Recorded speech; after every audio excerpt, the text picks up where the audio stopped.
This morning, I have chosen to depart from our typical adherence to the lectionary and have chosen instead to depart and follow a hint that Pastor Kristen gave us last week in her sermon.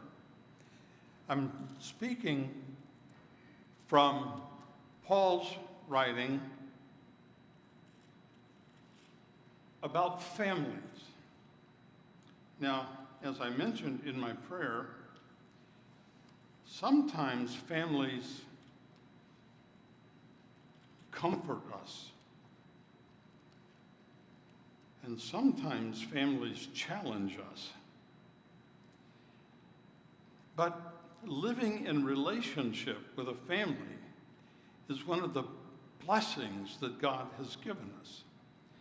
So, observing Paul's writings about families, what I want to do is speak to the younger members of our congregation and talk about what it takes to live in harmony and in happiness in a family. Now, as you suspect, to do this thoroughly would take much more than the time I have been allotted on Sunday morning. So I'm not going to try to give an extensive coverage of what it takes to be a productive family member, but I do want to speak to some specifics that I believe will be helpful. Some time ago,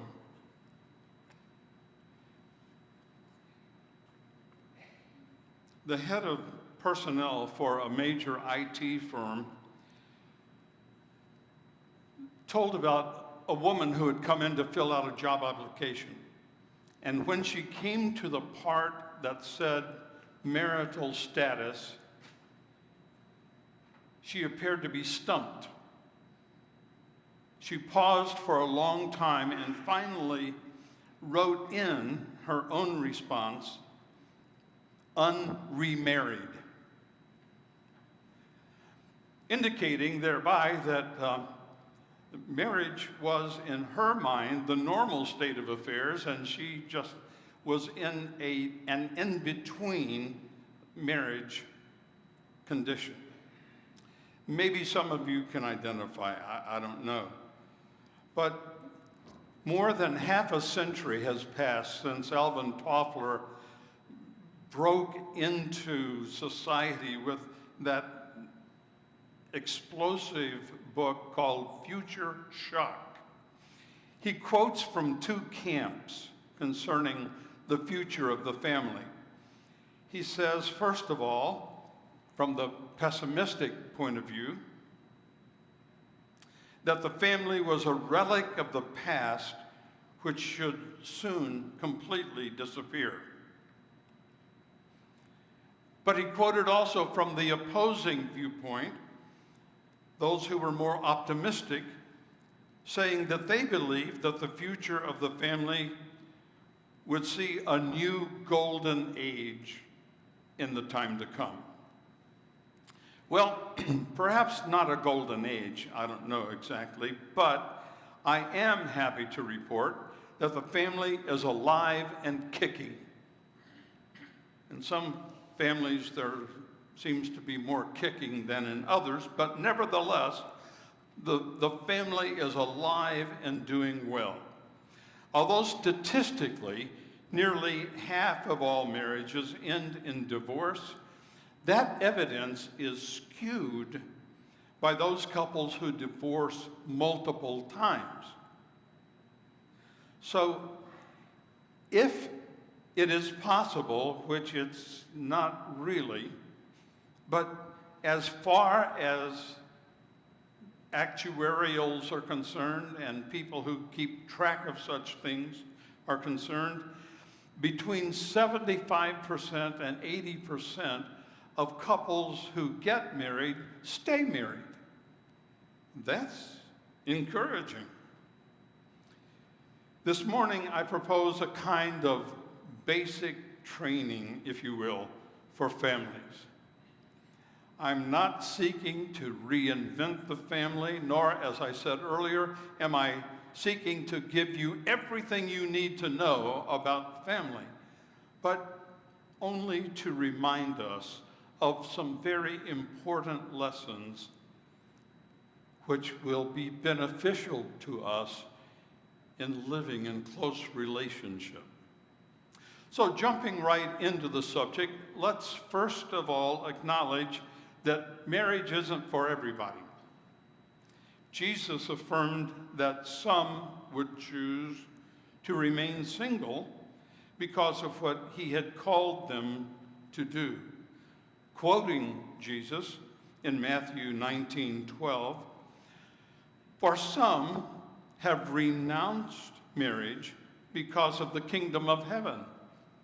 The one who can accept this should accept it."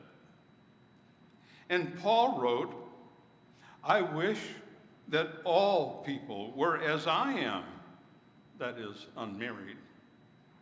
"But each one has his own gift from God. One has this gift and another has that." 1 Corinthians 7, verse 7. People should not be driven to marriage to make them okay, and neither should they feel substandard or as though they were societal misfits if they're not married. I remember a sign on a barbershop wall years ago. It said simply, "A woman without a man is like a fish without a bicycle."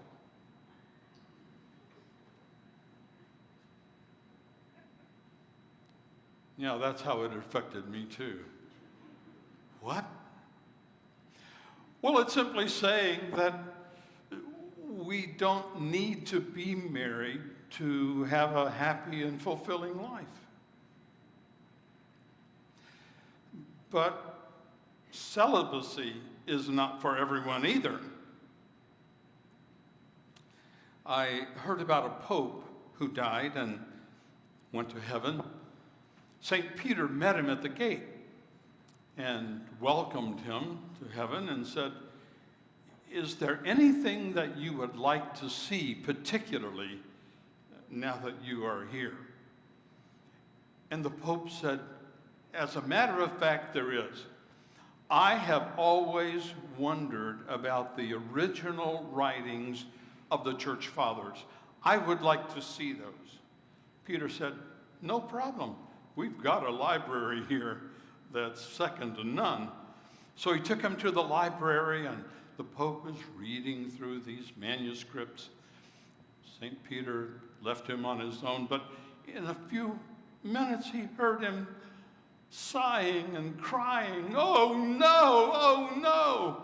So Peter rushed in to say, "What's wrong?" And the Pope said, "There's an R, there's an R. The word is celebrate." I'll let you think about that for a little while. Celibacy isn't for everyone. Most people want to be married. Most people want to be happily married. If a person wants to be married so badly that he or she is willing to settle for an unhappy marriage, my advice would be first seek a therapist, then seek a spouse. Because no one surely wants to be unhappy in a marriage. So how do we make our marriage a happy one? Paul writes, "Do not be yoked together with unbelievers." He goes on to explain what he means by that. What does a believer have in common with an unbeliever, he asks. The reason for this is simple. A believer looks at life differently. A believer sees things from the perspective of the Heavenly Father. The whole frame of reference shifts when we become Christ followers. We see God's hand working even in our disappointments. Now, in thinking about marriage relationships and thinking about the 66% or so that in counting those who are divorcing multiple times, but looking at all of that, we come to understand that there are some people who in their marriage relationships are clueless. They have no idea what is involved in making the relationship substantive and happy and even wholesome. And because they're clueless, they're also glueless. There's nothing holding them together. So, in this clueless and glueless state, they go through married life seeking to please themselves. I could tell you literally dozens of stories about young men and women who thought that the only thing that mattered was the feeling of bliss that comes from marriage. And if that feeling somehow deserts or shifts, if that feeling isn't what it was, then why go on with marriage, they think. They got, when they were with each other in the beginning, a certain feeling that came. And in this feeling, they were just thrilled. But feelings change, don't they? She says, when I'm with him, I get this queasy and wonderful feeling. I'm weak in the knees. I get dizzy, and I have this funny feeling in my stomach. He says, when I'm with her, it's as though nothing else matters. It's as though I'm transported in a different dimension. It sounds like COVID to me. Now, I do not negate the power of attraction, the power of chemistry. That's important. We need to have these feelings toward one another. We need to know that the other loves us and we love that person. The chemistry is important, but feelings change.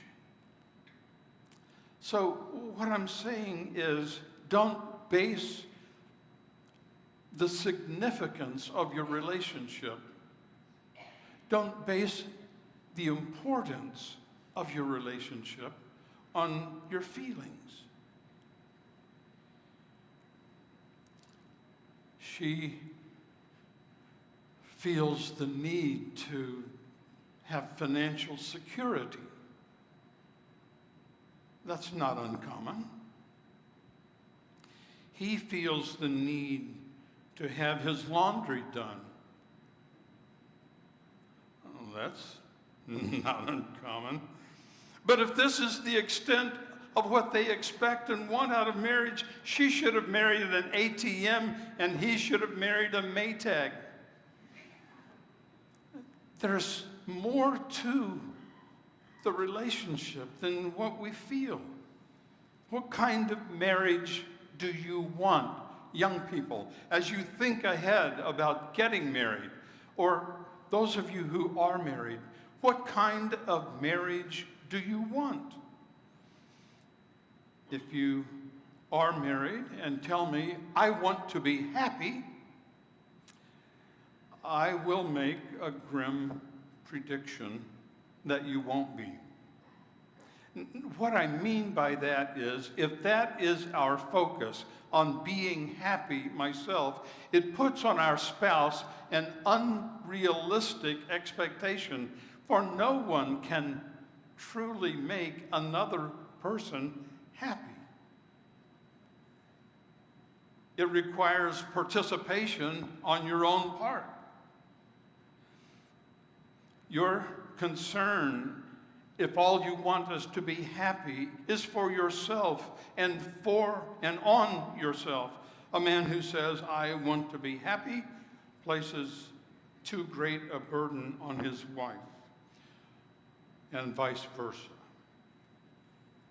Now, if you tell me, I want my spouse to be happy, and I wish to be equally happy, I will say, there is hope for you. A husband who says, I want my wife to be happy, will have a vastly different concern than the man whose only concern is being happy himself. Reminds me of an apron I saw. If mama ain't happy, ain't nobody happy. But the man who wants to be happy is self-centered. The man who wants his wife to be happy will value her and her opinion. He will not treat her like the cook and washerwoman he lives with.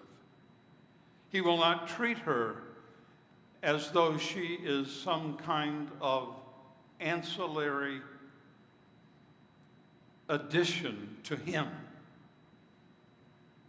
He will esteem her. And consequently, she will not belittle him and nag him and pick at him. She will esteem him. One problem with today's life,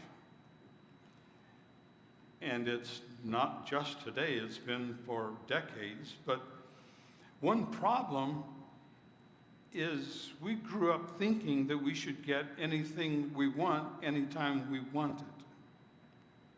I've noticed that the more quickly I can get things, the more quickly I want things. I've noticed that this affects my attitude, not only about things I acquire, things I possess, but it also affects relationships. When I grow impatient waiting for my computer to boot, and I've got one of those that it takes a long time to boot. But I get impatient with this computer, and I have to think back on the days when I was in college, when we had to wait for the tablets to dry before we could turn them in. Well, it wasn't quite that bad, but there were no computers in those days, ancient as I am. But this kind of mentality gives us a sense of entitlement. If I'm not getting what I want when I want it, I'll get rid of the old and look for the new. A philosophy of life that is distinctly unbiblical.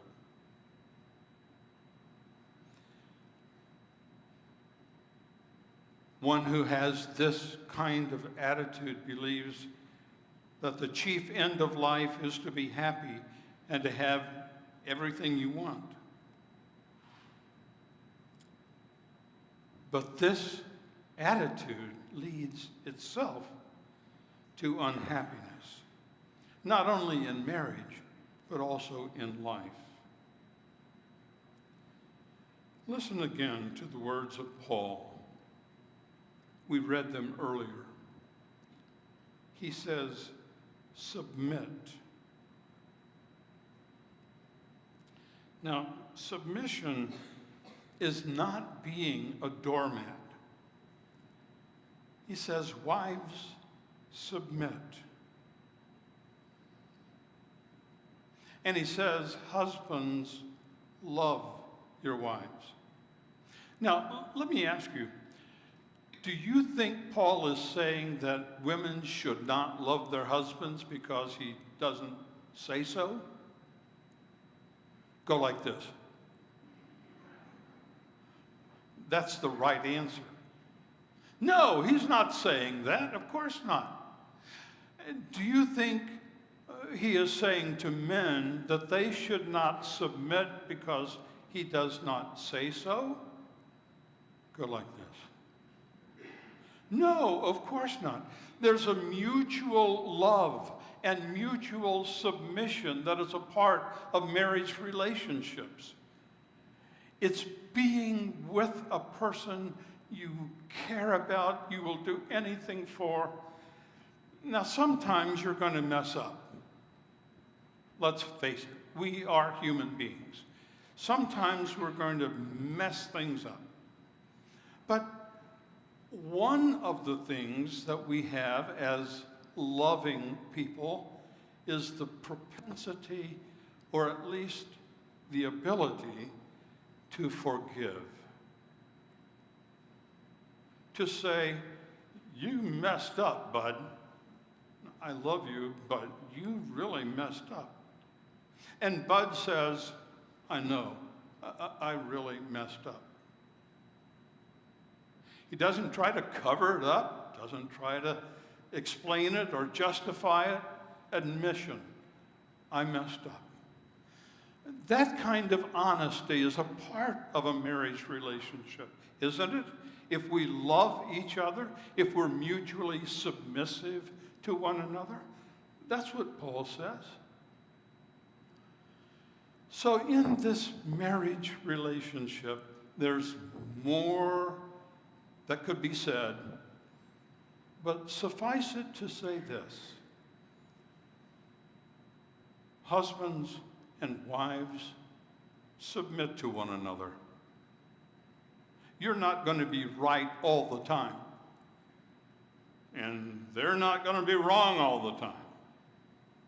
So submit to one another and love one another, forgiving one another.